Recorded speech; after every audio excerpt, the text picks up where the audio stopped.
Hey, welcome back, everybody. Matthew, Watty's channel. Once again, we are going to continue the real chat video, and every Monday is going to be the real chat talking about my military life. So, in video 1, we did discuss kind of like what led up to my enlistment in the Army, and talking about high school, JROTC, and leading into the events of me arriving to in processing at Fort Benning, Georgia. So, Fort Benning. So, if any folks out there who've got teenagers, or if you're a teenager watching this and you're interested in joining the military, some of the things I'm going to talk about, I am not trying to persuade anyone not to join up. In fact, if it wasn't for the military, I wouldn't have anything that I have today, and I know that. I am very grateful for my service. I'm very grateful for what I was able to accomplish in the Army and post-military service. So, everything from my overseas contracting gigs and all that, I never would have in a million years been able to get anything like that, or even consider jobs like that, because I wouldn't have had, that known. I wouldn't have known about that stuff, so I wouldn't have been able to even apply to different positions and whatnot. So we are at 21st AG, Fort Benning, Georgia. A lot of people say that Army basic training is 9 weeks. Get that out of your head. 9 weeks does not exist. They may say 13 weeks for Marines, 9 weeks Army. I think I don't know what is Air Force. Is Air Force 6 weeks allegedly? So Army is at least 10 weeks. And I say 10 weeks because your first week is in processing. You're going through medical screening. You're getting your eyes tested. You're going through dental. You're getting fitted for uniforms, uniform issue. So you're filling out all these forms and documents. You're getting your bank statements ready for your direct deposits and all that stuff. So that's like week 1. At the tail end of week 1, and this is just what I experienced at Fort Benning, and other areas where people do basic training might be different, but at the tail end we had this sort of PT test of sorts, and it was very simple. I mean, I think it was like 11 push-ups, 17 sit-ups. You knock that out, no sweat. And then the run was like a 1 mile run. Now, you think 1 mile, not too shabby. So you had to fall within a threshold. Like, you have a drill sergeant running at the front of the formation at like a 7.5 minute pace, or 7.5 mile pace, and then you got a drill sergeant at the back of the formation running at about an 8.5 minute 1 mile pace. And as a soldier, as long as you finish in the middle of that group, it doesn't matter where you come in, whether it's 7 minutes, 8 minutes, 8:29, you're going to pass, and they're going to send you what they call downrange. And that just means they're sending you to your unit that you're going to be assigned to for the remainder of your basic training life. And if you're someone, I don't care if you're 6 feet tall, 200 pounds, if you're 5'1" and 92 pounds, if you don't run, or if you're not accustomed to running, and you think you're going to show up to basic training day 1 and be able to pass these tests, you're insane.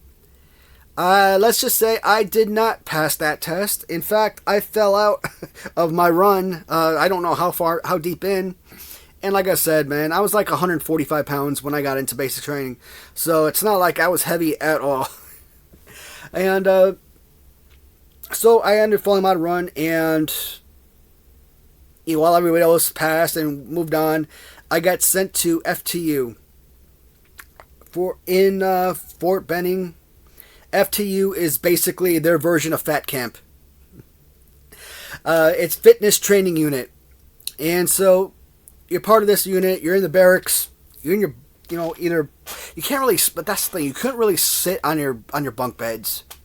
Well, I guess at FTU you could, because nobody really cared, but anywhere else, man, they find you sitting on your bunk beds, messing up the seam of the blankets and those ugly green wool blankets and stuff. I'll smoke the shit out of you for that stuff. But no, I mean, it pretty much was just laying about all day long, except for the time where they're going to formation for dinner or breakfast or something, or if you're going to like the gym to work out. So for a week, that's what we did. We worked out every day and kind of got in a little better shape, I guess. Now, even though we kind of joked around, and the soldiers that refer to as fat camp, hardly anybody in there was fat. I mean, like I said, you've got a ton of skinny ass dudes in that unit, but we're just guys who couldn't pass our run. I mean, sit-ups is nothing. Push-ups, okay. Not anything super flashy. Very small amount required to move on. The next week, my heart almost exploded, but I kept within the group, and I finished, and I passed. And I kind of remember they give you like some kind of stick or a rod or something, and if the drill sergeant in the back of the formation passes you up, you gotta take the stick from them. I don't know if he passed me up at one point and I gave up my stick, or if he was asking for it and I'm like, I kept running. I ran forward, moved up a little bit faster, and towards the end, I freaking passed out on the ground. I'm over there dying on the ground, laying down like trying to, can't breathe, heart's racing, about to die. Drill sergeant's come up to me, you got your stick? Yeah, I was able to bundle up my rucksack, my duffel bag, and get ready to go to my next unit. What was that freaking unit? Alpha Company 138 was Alpha Company 1st Battalion 38th Infantry. 4th Platoon. Cobras. Okay. Oddly enough, I can remember that crap, but I can't remember what my wife tells me 2 seconds beforehand. Weird. That, to me, you had some of the most effed up people in the world as part of that company. A lot of people, like you have young guys, like 21, well, you had a few guys there, actually, that were officers.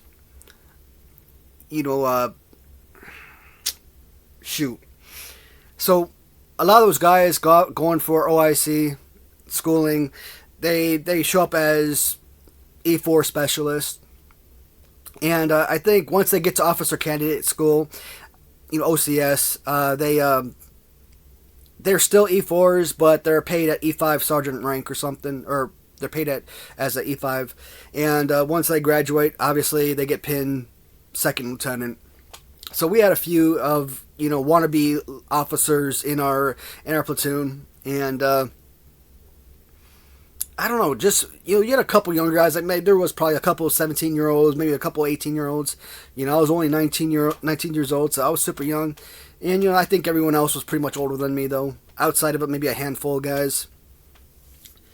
And these guys, when I talk about in my last video, there being more respect and trustworthiness and decency among high school JROTC cadets than there was in military life. It all starts at basic training. Those motherfuckers had no goddamn respect for anybody. And you should be you're in the same platoon together. You should all look out for each other. And there was one guy, the man had a big, massive cranium, and that man was always just tore into. One of the coolest freaking guys on the planet. And one of the few guys I was actually friends with because I had very little respect for anyone else. I didn't show it. I mean, I did my diligence, tried to respect everybody, but showing respect and having respect, I think are two completely different avenues. One motherfucker threatened to kill my wife. I was about to rip that motherfucker's head off.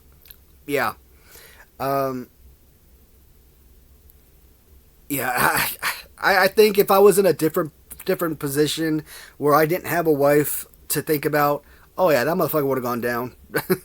I would have beaten the shit out of him with the damn buttstock of the rifle. Oh, sorry. I kind of had a feeling I'd kind of be a little angry during these videos, but I guess basic training for me wasn't exactly the most pleasant memories. A lot of PTSD comes from obviously war and everything, and I'll obviously dive more into that later on in future videos. But basic training has had a lot to do with it as well. You'd go to the weapons range or qualification range, and you've got the target in front of you. Usually it's a little paper target with a little silhouette, and they're trying to teach you how to group your shots. Get 3 targets together. It doesn't have to be like this, it could be like this, but just as long as you're like within that circle or something, you're good to go. Even you pass. To say that I was not a good soldier, I know reality is the soldier part I sucked at. I was good at my job as a Night 2 Alpha, but I sucked at being a soldier. I could not shoot for a damn with the damn. Yeah, it's kind of funny. The drill sergeants, they look at you and like, fuck, because they're you have certain amount of people, a certain amount of drill sergeants covering a certain amount of soldiers. Like maybe this guy covers 5 soldiers, this guy covers 5 soldiers, etc. And so him knowing that I can't shoot worth a damn, and he sees me, he looks at me, he's like, fuck. I'm just sitting here with the rifle pointed out, just waiting for him to tag my tag my shots so he could come over and fix my sight so that I can kind of get a better grouping. But I gotta admit, that crap was funny as hell. What isn't funny as hell is you've got one motherfucker walking down the damn range, flagging all these goddamn soldiers. The range is up this way. He's got his rifle face this way towards the damn crowd. And fucking drill sergeants just came out of nowhere and just wailed his ass. I mean, that motherfucker went down so goddamn hard, it felt like a damn explosion. I felt like shit seeing that, but I mean, that was sheer stupidity. I guess I can't blame the drill sergeant for that. Hell no. I mean, like I said, he was flagging all these damn people. Him being a new soldier, how do they know that he didn't properly drop his magazine and eject all the rounds and everything? So there could have been something in there. You could have had an accident that way. I jump to myself. That same shit happened to me. Not the flagging. I'm doing the right thing. You got rifle in hand, rifle facing uprange, walking down the line, to be routed off the range. Fucking drill sergeants come out of nowhere and tackle my ass. What did I do wrong? Turns out, absolutely nothing. They tackled my ass because they thought it'd be fucking funny, screwing with the smaller guy. Fucking assholes. Nah, but man, like I said, that shit right there, it pisses me off and it gives me a lot of anger when I think about stuff like that. Is it part of stress or PTSD? Yeah, I think it does, because this wasn't like a one-time deal. This was something that they used to do like constantly. So going to rifle ranges was never a pleasant experience for me. Like I said, I wasn't the best shot, and because we could go to the range at 8 o'clock in the morning, and I could be out there till 5 p.m. still shooting, still trying to qualify, and it sucked. I remember being in the foxhole one time, and I'm shooting, and I eject the magazine. I'm reaching around to pick up my other magazine, put it in, bam. As it turns out, as I ejected one magazine, put it down, and I'm reaching around, I end up picking up the same, because I'm not looking over here at it. I'm just, reaching for the magazine. I end up putting the exact same one in. So once I go to the next round for the next batch of 20 shots, after about 4 or 5 shots, I run out of bullets. Oh, shit. And then you got damn drill sergeant bitching me out because, oh, you're trying to cheat, use the same mag. No, motherfucker, I just made a mistake. Oh, yeah, that guy was a scumbag. I wanted to punch him in the goddamn face so damn many times. When I say I got fucked up in the damn ranges, man, I'd be shooting, and obviously I'm not hitting the targets. These are pop-up targets, green silhouette targets, 50 meters away, 100, 150, 200, 250, 300 meters. And, when they pop up, you gotta shoot at them. You hit them, they go down. You don't, well, you're screwed. You just wasted a shot. I think you had to get like 23 out of 40. So, like I said, my average shot group would probably be like maybe 11 to 17 on average. So, to get 23 was like astronomical. And it's funny because when you finally do qualify, you get like 24, 25 shots or higher even. And of course, they don't count. If I were to be out there all day, or even be out there on my second attempt, and I shot 40 out of 40, I wouldn't be sharpshooter or expert. I'd still be the first grouping. What the hell was the first grouping? I can remember expert, I can remember sharpshooter, but I can't remember the first one. But yeah, I was always one on everything. One on grenades, one on weapons. And it kind of sucked, kind of looking at the abuse of being in the Army and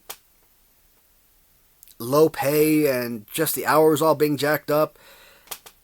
I'm sitting at basic training. I don't know how often I kind of sat there and think, man, did I screw up? Did I make a mistake out here? There were quite a number of guys who literally quit on the first day. They didn't go home when the drill sergeant, if there was anybody want to leave. They stayed their asses there for the whole 9 weeks, and at the end of the cycle, they got their tickets back home. But they didn't leave right then and there. They basically became house mouses after that. And yes, I know it's mice. Don't freak out. But house mouse, I don't know. Do you call it house mice? I don't know.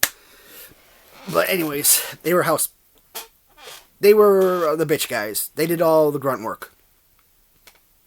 Had to go into the ranges and like fill up all the magazines with bullets and stuff like that. Things that nobody else wanted to do.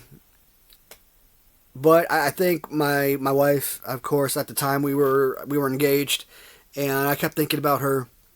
She was my motivation, and